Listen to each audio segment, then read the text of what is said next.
오늘은 이제 에스겔서 46장의 말씀입니다. 특권과 일반화에 예민하지 말자. 우리가 살다 보면 예외라는 것이 있을 수 있게 마련입니다.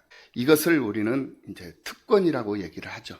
이런 특권과 일반화에 우리가 너무 예민해하는 그런 삶을 사는데, 그런 문제에 너무 예민하지 말자라는 그런 말씀을 드리고 싶습니다. 신앙생활 하면서 민감하고 예민한 것 때문에 가끔 오해를 하게도 되고 또 오해를 받게도 되는 그러한 때가 있죠. 그러다 보면 또 시험 들 때도 있습니다. 나 무시당했어. 나 상처받았어. 목사님이 나보고 설교하는 것 같아. 이런 식의 그런 오해를 하게도 되고 또 오해를 받기도 합니다. 그런데 그런 생각은 자기 생각이에요. 자기가 어떤 문제에 빠져 있기 때문에 그런 생각을 하는 거예요. 자기 착각 속에 빠져 있기 때문에 아직도 자기 의의가 살아있기 때문에 자기 생각이 살아있기 때문에 그런 생각을 하게 된다라는 거예요. 그래서 우리는 정말 하나님 앞에 거룩한 자로서 신앙생활을 제대로 된 신앙생활을 하기 위해서라도 내 자신의 의를 내려놓고 살아계신 하나님의 의, 예수 그리스도의 의로 사는 것이 신앙인들의 진정한 삶이라는 것을 인정을 하고 새해에도 하나님의 의로 믿음의 삶을 살아갈 수 있는 우리 모두가 다 되어야 될 줄로 믿습니다. 로마서 말씀을 보면 믿음이 약한 자를 대하는 태도가 있고 믿음이 강한 자를 대하는 태도가 있는 것을 볼 수가 있었습니다. 로마서 14장 1절 말씀을 통해서 믿음이 연약한 자를 너희가 받되 그의 의견을 비판하지 말라. 믿음이 연약한 자를 무시하지 말라. 믿음이 연약한 자들의 생각과 의견을 존중해 주라는 거예요. 그리고 로마서 15장 1절 말씀을 보면 믿음이 강한 우리는 마땅히 믿음이 약한 자의 약점을 담당하고 자기를 기쁘게 하지 아니할 것이라, 이렇게 말씀을 하고 있는 것을 볼 수가 있어요. 교회 생활을 하는데 자기를 기쁘게 하기 위해서 교회 생활을 하면 안 된다라는 거예요. 그럼 누구를 기쁘게 하는 삶이 되어야 되느냐? 첫째는 하나님을 기쁘시게 하는 삶이 돼야 돼요. 우리가 교회 생활도 그렇고 우리가 이 세상을 살아가는 것도 사람의 제일 되는 목적이 뭐냐? 바로 하나님을 영화롭게 하고 하나님을 즐거워하고 하나님을 기쁘시게 하는 것, 그것이 바로 오늘 우리들의 삶의 제1의 목적이 되는 거예요. 그러니까 교회 생활도 마찬가지. 나를 기쁘게 하기 위해서 교회 생활을 하는 것, 그거 잘못된 거예요. 그거 단추를 잘못 낀 거라는 거예요. 다시 단추를 풀어서 다시 껴야 돼요. 어떻게? 나를 기쁘게 하기 위해서 교회 생활을 하는 것이 아니라 하나님을 기쁘게 하시기 위해서 교회 생활을 하는 것이다라는 거예요. 그러면 하나님을 기쁘시게 하기 위한 방법이 뭐냐? 하나님을 기쁘시게 하는 것이 뭐냐? 믿음이 약한 자를 존중하고 믿음이 약한 자를 품는 거예요.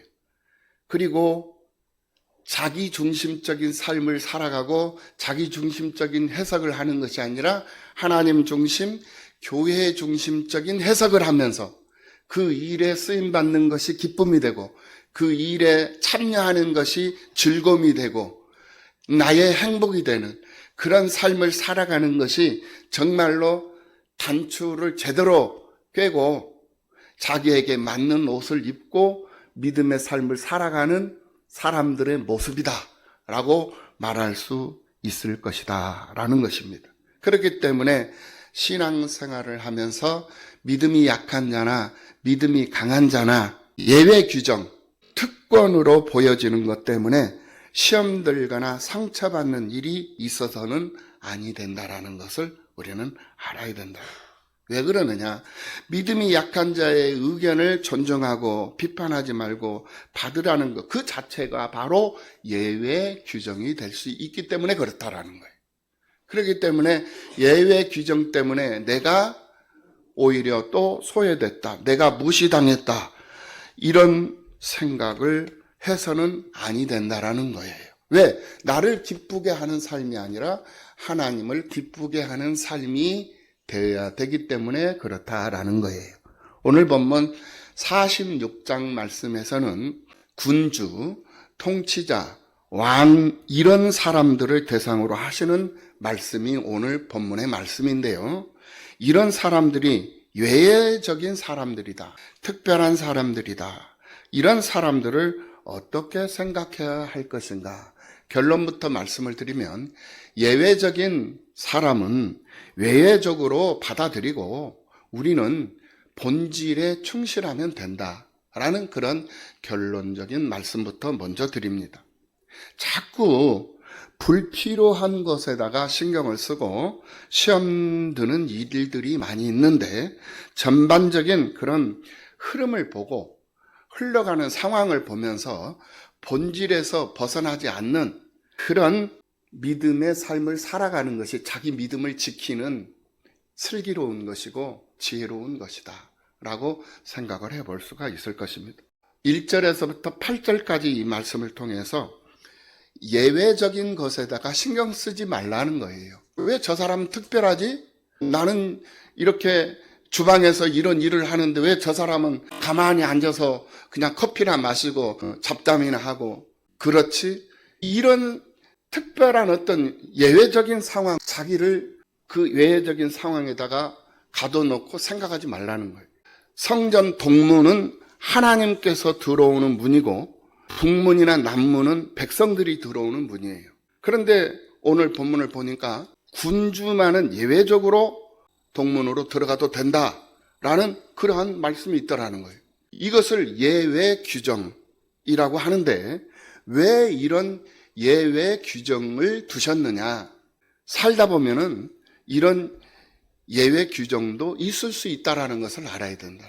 왜냐? 군주는 지도자의 위치에 있는 사람이잖아요. 통솔자, 지도자.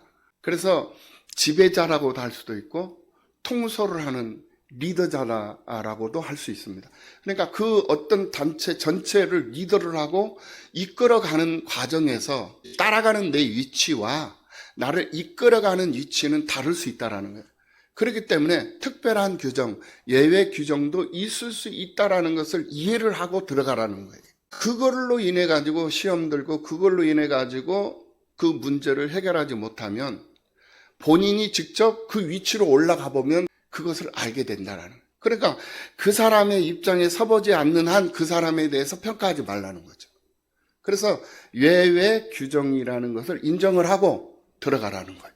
이게 바로 1절에서부터 8절까지의 이 내용의 핵심이에요. 두 번째는 9절에서부터 12절까지 해서 볼 수 있는 내용인데 첫 번째가 뭐냐? 질서의 문제예요. 이 질서를 지켜야 되는데 어떻게 지켜야 하느냐?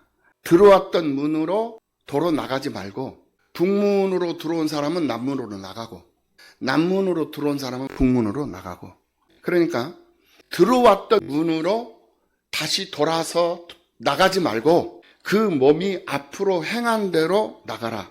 앞만 보고 나가라 라고 지금 말씀을 하고 있다라는 거예요.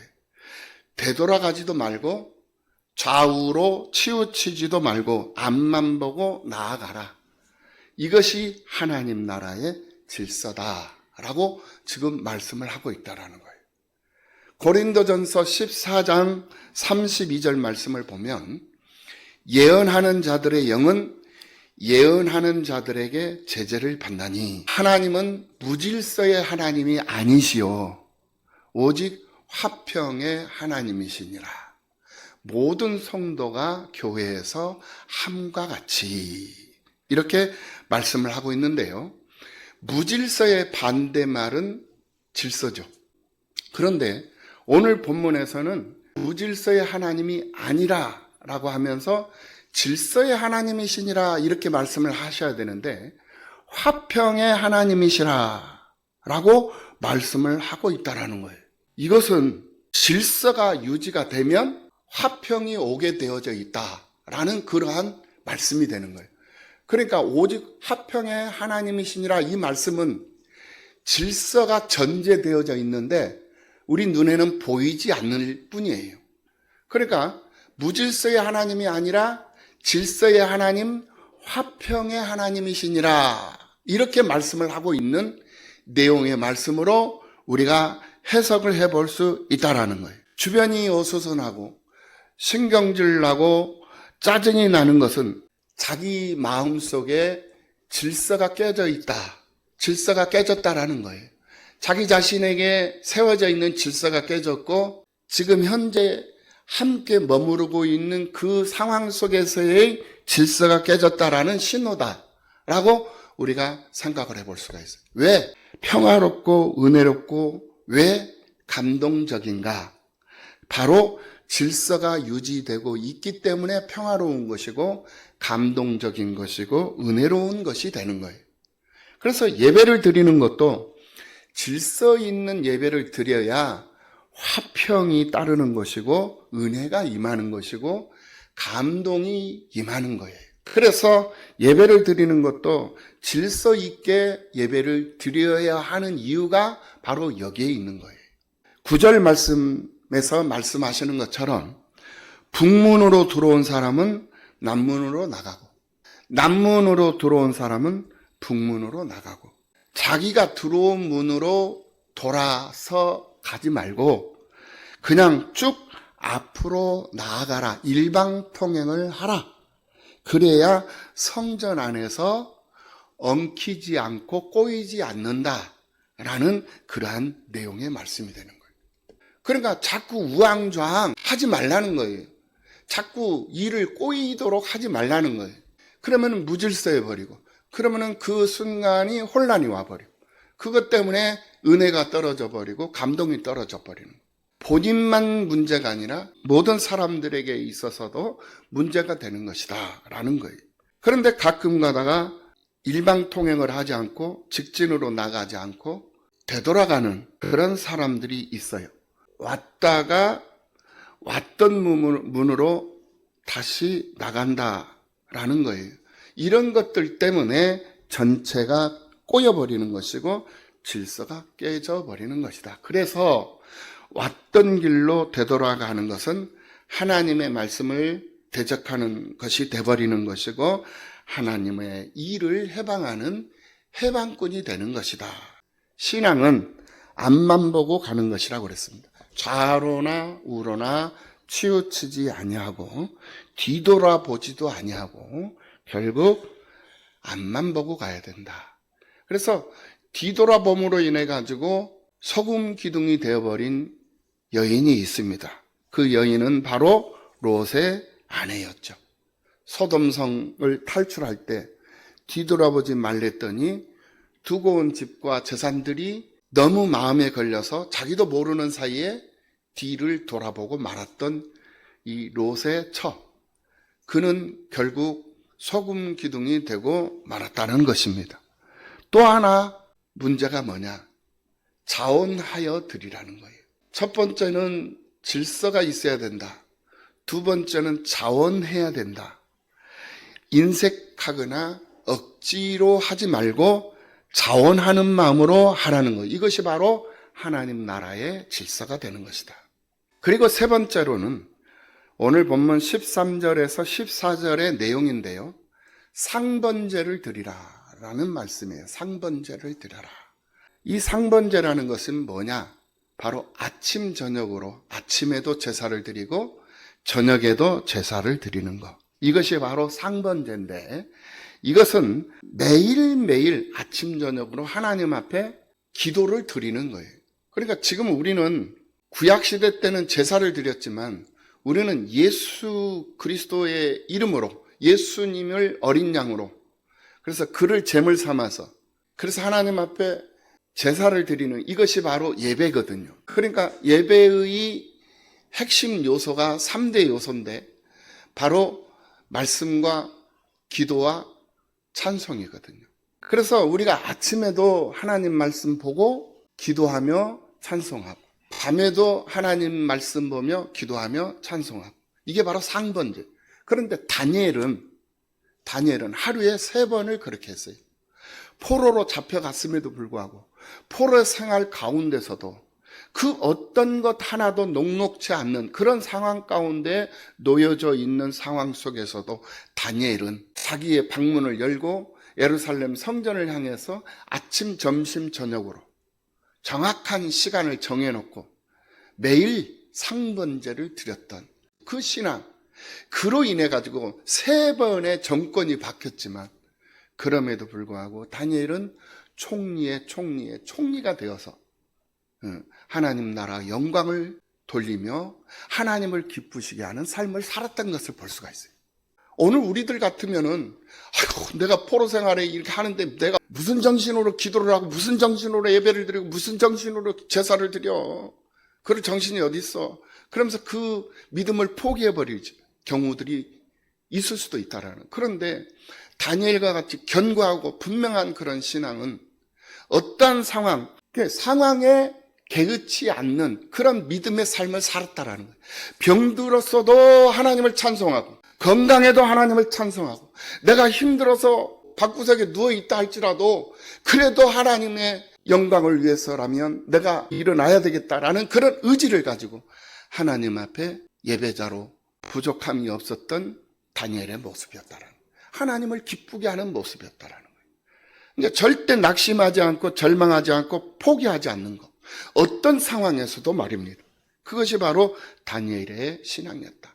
다니엘의 신앙뿐이었겠습니까? 우리가 1월 1일 날 다니엘의 세 친구 사드락과 메삭과 아벳느고라는 이 세 친구들 또한 다니엘과 같은 그런 믿음의 절개를 가지고 믿음의 삶을 살았던 거예요. 하나님을 기쁘시게 하기 위한 삶을 살았다라는 거예요. 그랬기 때문에 그러한 그들의 삶이 하나님을 기쁘시게 했기 때문에 하나님은 그들의 삶을 더욱 빛나게 해주셨다라는 거예요. 그래서 지방 관료로서 성공적인 삶을 살게 해주었던 것 아니겠습니까? 세상 것을 잊고 살 수 있다라는 것, 그것은 곧 아침마다 예수 그리스도의 이름으로 기도를 드리며 예배를 드리고 말씀과 찬송을 드리며 삶을 살았던, 상번제를 드리며 삶을 살았던 사람들의 모습이었다라는. 그래서 우리가 찬송가 288장 찬송 3절의 가사를 보더라도 세상과 나는 간 곳 없고 구속한 주만 보이도다 라는 그런 찬송을 우리가 부를 수 있는 거죠. 그러니까 세상과 나는 간 곳 없고 구속한 주만 보일 수 있는 삶의 모습, 그 삶의 모습은 무엇으로부터 가능하냐? 반복으로부터 가능하다. 무엇을 반복하면서 그 일이 가능하느냐? 바로 예배자로서의 반복이라는 거예요.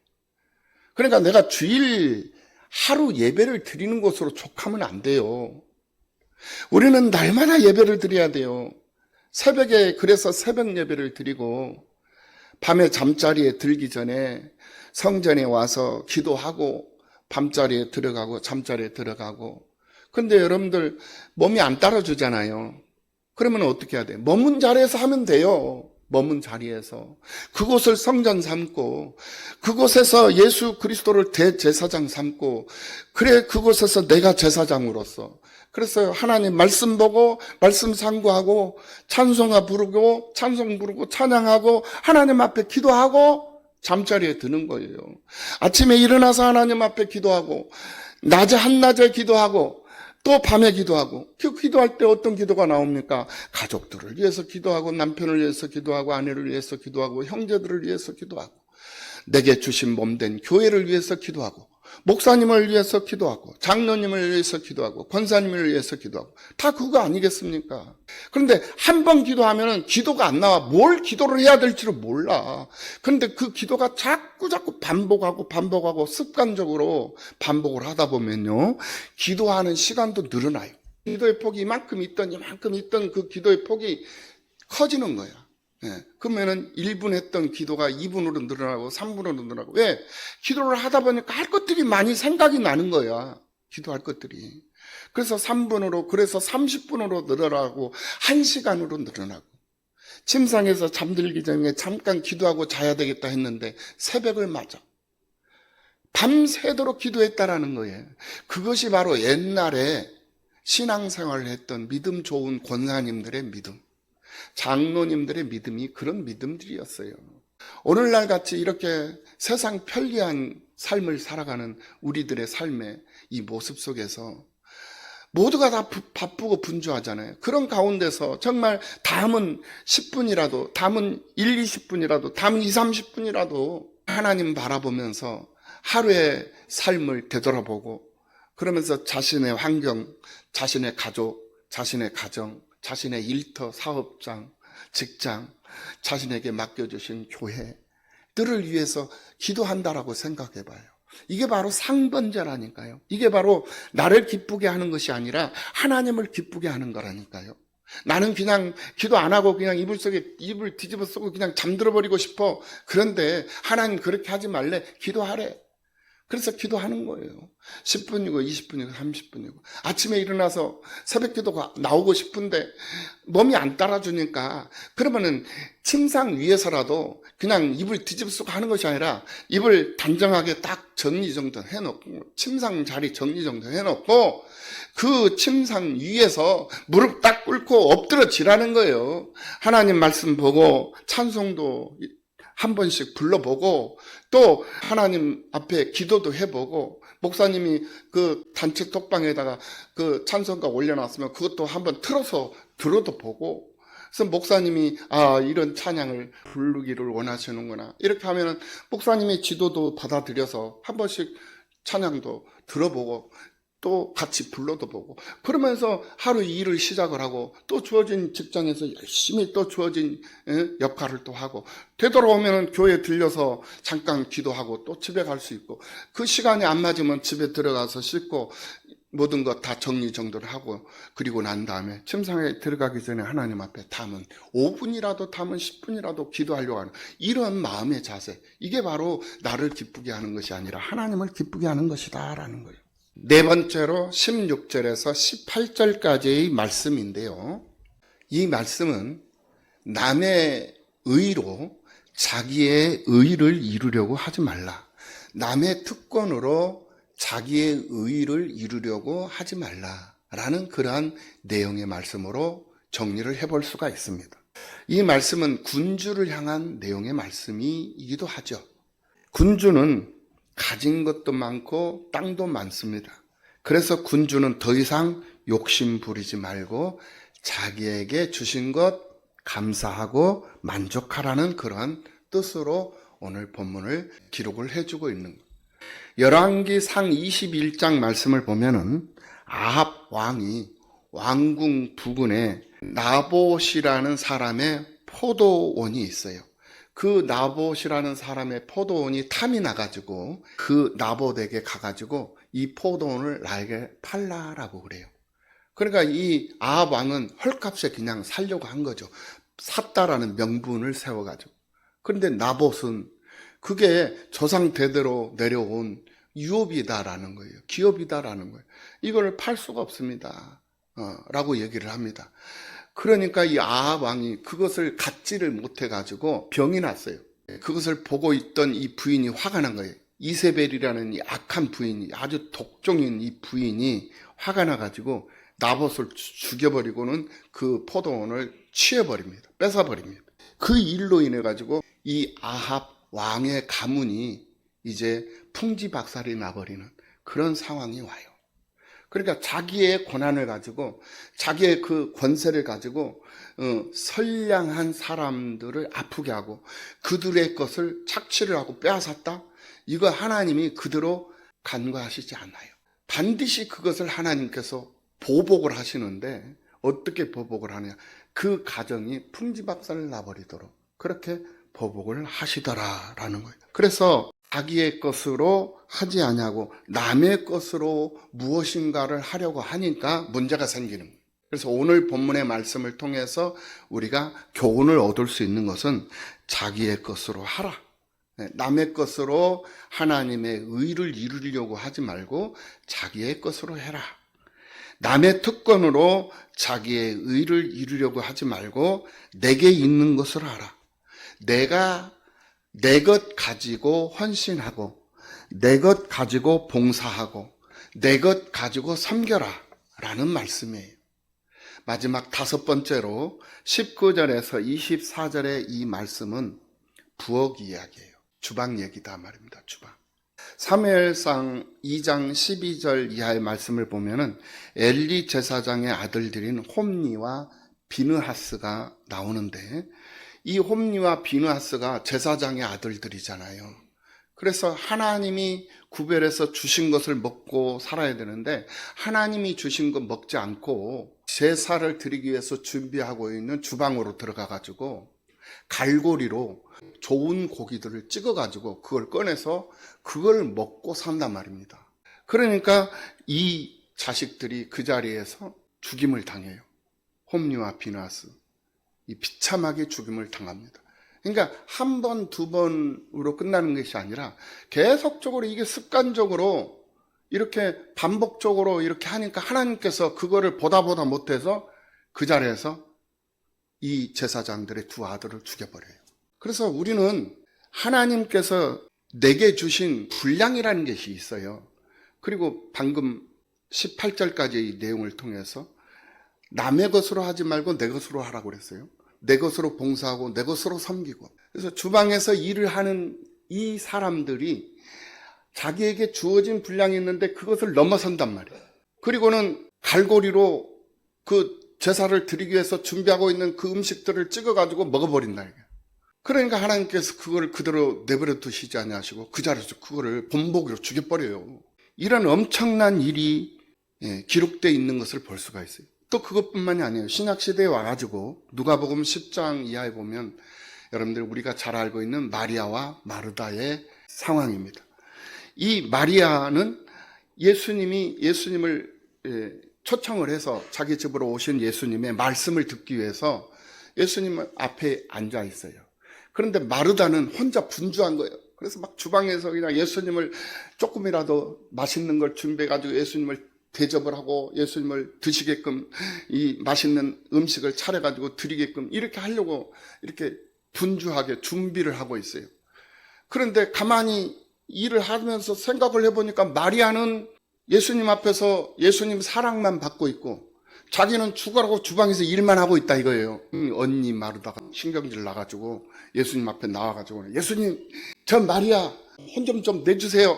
나는 지금 혼자서 주방에서 주방 일을 하고 있는데 왜 예수님 앞에서 말씀만 듣고 있고 주방 일은 하나도 도와주지도 않고 신경도 안 쓰는지 예수님 좀 한 말씀 해주십시오. 이렇게 예수님에게 간청을 해요. 마르다야, 내가 많은 일로 염려하고 근심하나 몇 가지만 하든지 혹 한 가지만 해라. 많은 일을 하려고 하지 마라. 한두 가지만 해라 이 말이에요. 마리아는 이 좋은 표현을 택하였으니 빼앗기지 아니하리라. 오히려 마르다의 분주함을 예수님께서 야단치고 있는 거예요. 나무라고 있는 거예요.